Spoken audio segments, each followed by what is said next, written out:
replace a busted line, question? No, sir. Oh. Anytime you replace a busted line, you're going to replace one section with two sections. Why do you think we do that? The length, sir. Might not be the same. Might not be the same length. There are departments out there still that when they test their hose, usually when you test hose, the most common failure for hose is right around this area right here on either end of the coupler. So a lot of departments will take that hose, cut it, and then recouple it. Okay, we used to do it. We don't do it anymore. We just throw it away. So there is a good possibility that if you are going to replace a stick with a stick, that the stick that you grab to replace the stick that's busted, let's say that one was 50 feet and it's stretched out, and the one you grab is 48 feet. Okay, now you got to go back and grab another one. So what we're telling you is, anytime you replace a busted piece of hose, 2 to 1. Right? 2 pieces for every 1 piece that's busted. So what we're going to do here is we're going to simulate. I'm going to tell you, okay, this piece of hose is busted, replace it. I'm going to let you work in teams. What do you got, 8? Yes, sir. Okay, perfect. I'll let you work in teams of 2. So what you're going to need, somebody tell me 2 ways that I can shut this line down. Pumper, sir. Huh? The pumper. Okay, I can communicate with my engineer over my radio, and he can shut it down. Clamp it. Hose clamp. Or I can clamp it. That's what we're going to do today. Clamp, sir. Clamp it. Good news for you is I got you a better clamp than the last one. So, we're going to clamp it. Now,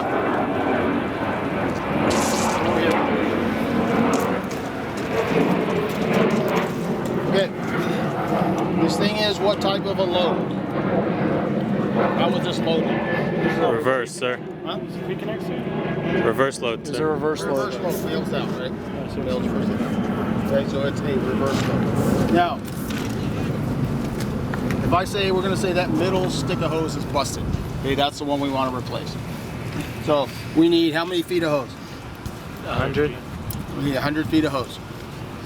When you pull hose off of this hose bed, whether it's to transport hose from point A to point B, or whether it's to pull working line, or whether it's pulling a reverse line, anytime you pull hose off of this thing, we always pull it the same way. Okay, just like we taught you the other day, right? Okay, so we come out with our first stick, and we go how far out? 50 feet. Sit it down. We yell what? 50. We yell 50. Come back here. We get our coupling. We're just behind the shoulder. We walk it out to where? Same. So where do we drop the first coupling? 100. How many feet of hose do I need? 100. I need 100, right? So I should have 100 feet. Nail, loop, double set of couplings coupled together, right? And then a straight stick. Where should my other set of couplings be? Right here. Okay, so I come up here. I only need 100 feet, right? So I come up here. I break my coupling. What do I do with this extra piece? Throw it back on the Throw it up in the hose bed. Okay, we don't ever leave that piece of hose laying on the ground. Okay, it's a trip hazard. So just pick it up. You got this in this hand, this in this hand. Pick it up. Throw it up in there. Doesn't have to be tucked. Doesn't even have to be pretty. It's just got to be up out of the way. So now I've got my female coupling in my hand. Now, normally when we pull hose, how do we pull it? Which way does the male go? Towards fire. Male fire goes side. towards the fire, right? So, is that pertinent with this?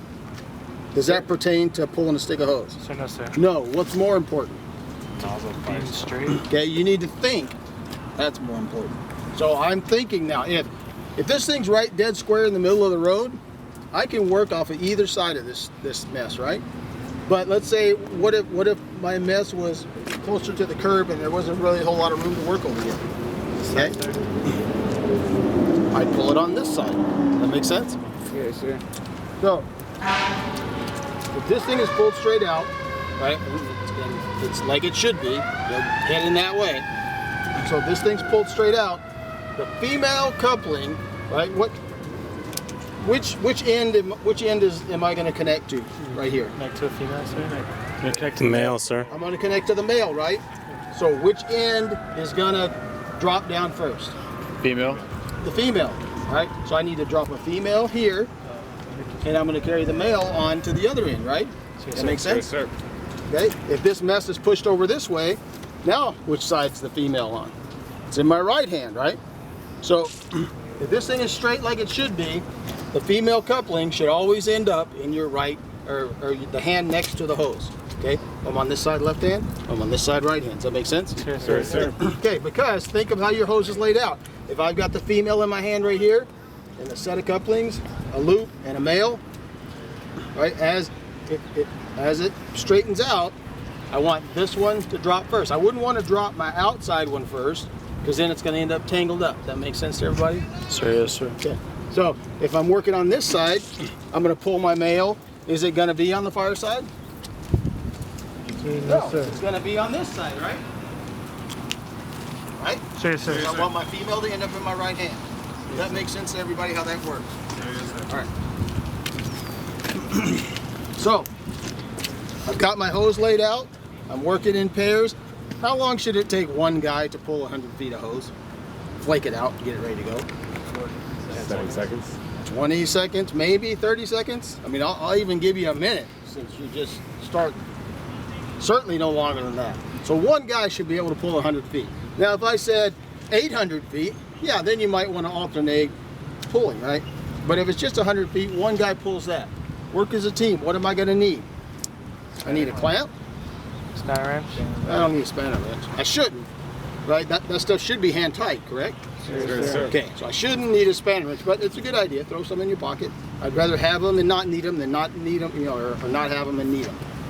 Okay, so So, sir, quick question. Yes. So, if I'm going to pull the hose out, I'm going to have the male coupling on my left. first thing if I'm on the this. first thing you're gonna do is look at what's out there and decide which side you're going on. Sure, sir. Okay, am I gonna flake my hose on this side or am I gonna flake my hose on that side? Which side do I have the most room? Which side do I want to work on? Sure, sir. If it's down the middle, you actually get to make a choice. All right, sir. Okay, you have a choice. So let's just say I'm going to be on that side because it looks like with that Yeah, I'm middle gonna be one on was- this side. Right.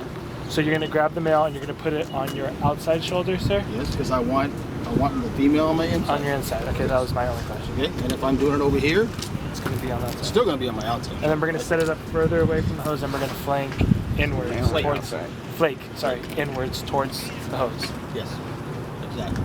Okay, so now, if I'm smart and I'm working as a team and I'm working smarter, not harder, and I'm making every calorie I burn count for something, what should I do? If one guy's pulling the hose, when you pull your second, you got your 50 down. Now I've got my coupling. I pull it down. Right here at this coupling, right? I'm all the way down here. 100. What could this other guy be doing? Uncoupling? Okay, no, he can be standing here holding onto that clamp because we need a clamp, right? So he's going to make sure while you're pulling the hose, he's going to make sure he's got spanner wrenches. Don't actually grab them today because you're not going to need them. It's hand tight. He'll have whatever he needs and he'll have that clamp. And he's standing here waiting for the 100 feet to come out. 100 feet comes out, he reaches down, foot tilt, uncouples it, takes this one, he's still got the female in his hand, right?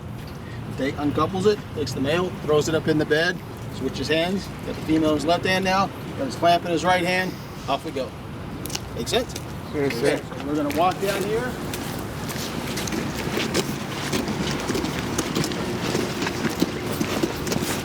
While he's walking with his hose, what's the other guy doing? He's 50 feet ahead of me walking with his hose, right? So we're stretching this mess out. Now, if you're doing this by yourself, right, you pull your 100 feet, you break it, you bring your coupling back down here so you've got your clamp and all that stuff. When you get to this point, you're gonna take that female coupling, you're gonna lift this hose up, throw it under. Okay, why would I want to throw it under that and set down my clamp? Right, so when I take off walking, it doesn't tangle up and snag up and I end up dragging the I don't want to do that. So throw it under there, let the weight of the hose hold on to it. It's just like having a second guy. Okay, but today we're going to do it with two guys. Later on, when we start doing the evolutions in the week, you may be asked, you got a ruptured hose, replace that stick. And you might be by yourself. Okay, so you need to know to do that. All right? So the clamp guy, he's standing here with his female coupling, and he's standing, a few feet back, 6 feet back from the coupling. Why? Because he doesn't want to be on this side because he's got to connect to this piece. If he's on this side and that guy pulls his hose tight, now he's got to try to tug it back from it. Okay? So give yourself slack. You got 100 feet to replace 50. Right? So, he's got to stop 6 feet back from the coupling. He's going to stand there and he's going to wait. Now, when this guy gets it panned out, he's gonna set his area up. Is it easier to clamp this line with water flowing or water shut off? Water shut off. Much easier with water flowing. Okay? So have him flow the nozzle while you set the clamp. Okay, let him know you're gonna shut the water off, flow the nozzle. He's gonna flow the nozzle, you're gonna crank your clamp down. And you guys haven't had wildland yet, but when you do, you're gonna learn water 1, water 2, water coming. Okay? You're gonna do the same thing here. So you're gonna clamp. As soon as he gets it clamped, this guy at the end, knows it's clamped because he's got an open butt and nothing coming out of it. So he can go ahead and close his nozzle. Water's off, start to disconnect. So that guy disconnects his, this guy comes up here, disconnects his. Now, when you disconnect, the easiest way is if you kind of have it set out and laid out ahead of time. So if I'm walking up and I got my female coupling, I'm gonna walk up, take my female coupling, I'm gonna set it right there. I'm gonna come over here, unclamp this. I take this female coupling and I just toss it out of the way. I grab this one, connect it. Okay, the reason I say set it up is because sometimes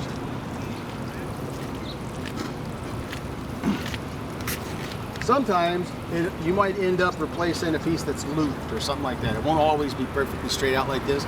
And you'll end up with a bunch of hose laying around you, and you're going to get confused what goes where. What did I just disconnect? What am I supposed to connect? I see people try to connect a male and a male together and actually like try to connect it, not realize that's never going to work.